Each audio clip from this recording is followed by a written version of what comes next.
Bonjour et bienvenue sur autoplus.fr pour découvrir ensemble aujourd'hui un tout nouveau modèle, un modèle inédit dans la gamme Mazda. Il s'agit du CX-60.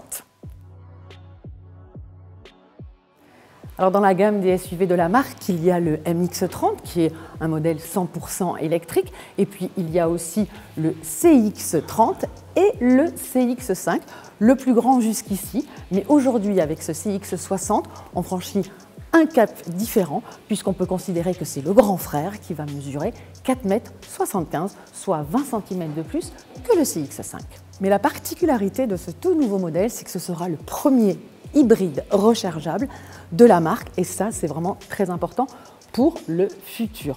Côté design, eh bien justement pour souligner cette nouveauté, on retrouve toujours le design Mazda qui est vraiment très particulier, mais qui a été quand même retravaillé ici avec cette calandre qui sera différente suivant les différentes finitions qui seront proposées.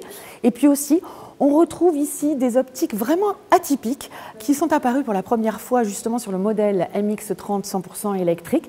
Et là, on retrouve ce même design avec le feu ici séparé, légèrement reculé. Et ça, c'est vraiment très original.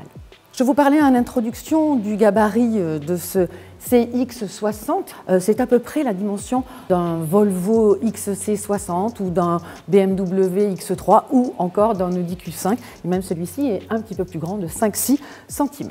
C'est sûrement sous cet angle que le CX-60 fait le plus massif. En effet, il a quand même une largeur d'1,89 m pour une hauteur d'1,68 m, mais avec cette grande surface ici de carrosserie et la surface vitrée qui est assez étroite, on a vraiment une impression de SUV vraiment très costaud. En plus, il y a très peu de lignes qui ont été dessinées sur les flancs.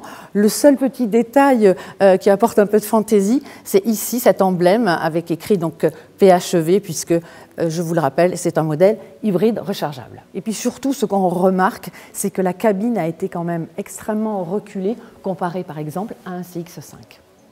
À l'arrière, on retrouve vraiment là les codes esthétiques de la marque avec ici ces feux qui sont très fins, toujours le logo, le nom du véhicule ici ainsi que la motorisation ici.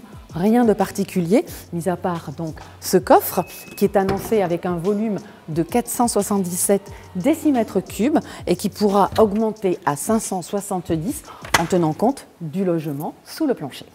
Alors à bord, on a une vraie sensation d'espace malgré cette console centrale qui est vraiment très imposante avec pas tant que ça de rangement. D'ailleurs, on a des portes gobelets ici et ici de rangement, mais pas du tout profond. Bon, en revanche, ici, on aura une boîte à gants assez traditionnelle et classique. Côté plus technique, il y aura des compteurs numériques, bien évidemment, d'un format de 12 pouces, ça fait à peu près 30 cm. Et ici, l'écran central dédié au multimédia fera lui 12,3 pouces, donc sensiblement plus grand. On pourra activer les fonctions ici avec ces molettes. Sinon, il y a quelque chose que je tenais absolument à souligner, c'est que évidemment, on est quand même dans le premium, donc la qualité des matériaux, il n'y a rien à redire. On va avoir du bois, du vrai bois d'érable. On va avoir du textile très travaillé aussi. Et notamment ici, sur cette planche de bord, il y a une sorte de couture ici. On dirait que ça a été fait à la main. C'est vraiment très impressionnant. Et ça, c'est vraiment le côté très japonais. Et je trouve ça sublime. C'est un avis totalement subjectif, mais je n'ai jamais vu ça. Ça, c'est plutôt sympa. On va aller voir à l'arrière si ce CX-60 est vraiment accueillant pour les passagers. Alors l'accès à bord se fait très facilement avec une porte qui s'ouvre pratiquement à 90 degrés. Ça, c'est plutôt pas mal.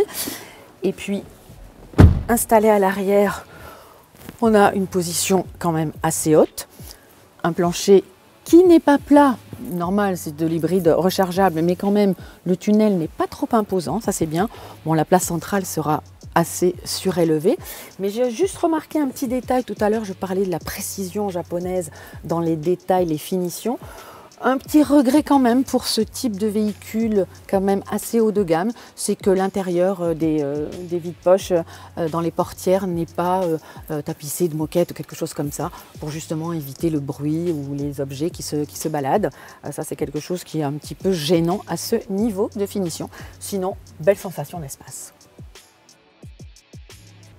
Alors ce SUV familial sera proposé donc en version hybride rechargeable avec le bloc essence maison de 192 chevaux associé à un bloc électrique de 100 kW, c'est-à-dire 136 chevaux environ, pour une puissance cumulée de 327 chevaux.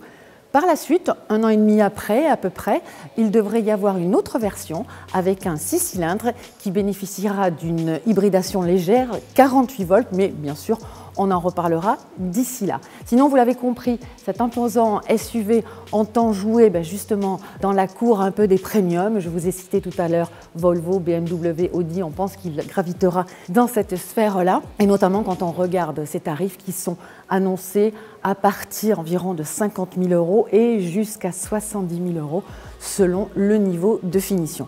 Enfin, ce CX-60 arrivera dans les concessions au mois de septembre, mais d'ici là, nous aurons eu l'occasion de l'essayer et de vous retrouver sur autoplus.fr.